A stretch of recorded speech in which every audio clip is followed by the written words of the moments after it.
বাক্যের তিনটি গুণ কি কি? 29তম বিশেষ পরীক্ষার প্রশ্ন, প্রাইমারি শিক্ষক নিয়োগ পরীক্ষার প্রশ্ন 2019। তাহলে এখানে দেখো এই বিশেষ পরীক্ষার প্রশ্ন 29 এবং প্রাইমারি পরীক্ষার প্রশ্ন 2019 সালে একটা প্রশ্ন, বাক্যের তিনটি গুণ কি কি? দেখি এই উত্তরটা কে কে পারেন। আপনারা অনেকেই পারেন না একটা সার্থক বাক্যের কয়টি গুণ থাকা আবশ্যক এবং কি কি। দেখি উত্তরটা কে কে পারেন। ওরে বাবা, তুমি 8 মিনিট পরে শ্রীকৃষ্ণ কীর্তনের ভক্ত তাই এগুলো বলছে। হ্যাঁ দেখি যোগেন্দ্র দাস কি, যোগীনানন্দ দাস, আচ্ছা কবিতার কথা, বিখ্যাত প্রবন্ধ। দ্রুত দ্রুত দ্রুত দ্রুত দ্রুত। একটি সার্থক বাক্যের তিনটে গুণ কি কি একটু দেখি। দ্রুত বলো, একটি সার্থক বাক্যের তিনটা গুণ কি কি? দ্রুত বলো। একজনও বলতে পারেন না এখন পর্যন্ত। উত্তর গ, খাদিজা খাতুন, তিনি বলছেন গ, আকাঙ্ক্ষা, আসক্তি, যোগ্যতা। দেখি কার কার উত্তরটা হয়। এই জিনিসটা আপনারা অনেকেই পারেন না, এই জিনিসটা অনেকেই পারেন না। একটু দেখি, দ্রুত চটপট উত্তর দাও। এই আবার সাদ মুখ কি বলবি ভাই, যত প্রশ্ন শেষে একটু টাইম দিব, শেষে যত প্রশ্ন আসে বাংলা রিলেটেড বলবা, সাদ মুখ বলো আর মুখ চন্দ্র বলো, সব জবাব দিব। আগে এই প্রশ্নের উত্তরটা আমারে দাও, আগে এই প্রশ্নের উত্তর দেখে দেখে পানিয়া দিকে এই প্রশ্নের উত্তরটা আগে দাও দ্রুত।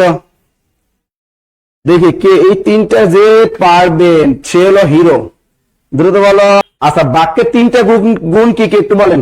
আমি একটু লিখে দিচ্ছি, দেখেন উত্তরটা হবে আকাঙ্ক্ষা, আসক্তি, যোগ্যতা। একদম শেষেরটা কার কার হয়েছে? শেষেরটা ডি, কে কে বলছেন ডি? উত্তর শেষেরটা ডি। একটি সার্থক বাক্যের গুণ হলো তিনটা। ডি কে কে বলছেন? আফজাগান ডি কে কে বলছেন? একটি সার্থক বাক্যের তিনটি গুণ থাকা আবশ্যক। এক নম্বর দেখেন আকাঙ্ক্ষা, সরেয়া কয়েকারে কা, এই ও এর সাথে এই ক্ষিয়, আকাঙ্ক্ষা বানানটা দেখবেন এর ভিতরে ও আছে, এর ভিতরে ও আছে প্লাস ক্ষিয় আছে, উমো আছে আর একটা কি ক্ষিয় আছে। এটা হলো আকাঙ্ক্ষা। আকাঙ্ক্ষা। দুই নম্বরে কি আসক্তি, সরেয়া দন্ত স তয় তয় রসইকার, আসক্তি। এর ভিতরে আছে এই একটা ত, এর ভিতরে আছে এই একটা ত, আসক্তি। এটা কিন্তু আসক্তি না, এটা হলো আসক্তি। আর তিন নম্বরটা সবাই পারেন, আপনারা সবাই এই বানানটা নিয়ে কোনো কনফিউশন নেই, এটা হলো যোগ্যতা।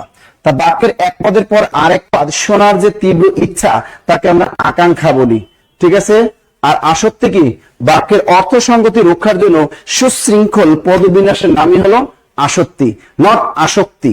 আর যোগ্যতা বাক্যের অর্থগত এবং ভাবগত মিল বন্ধনের নাম হলো যোগ্যতা।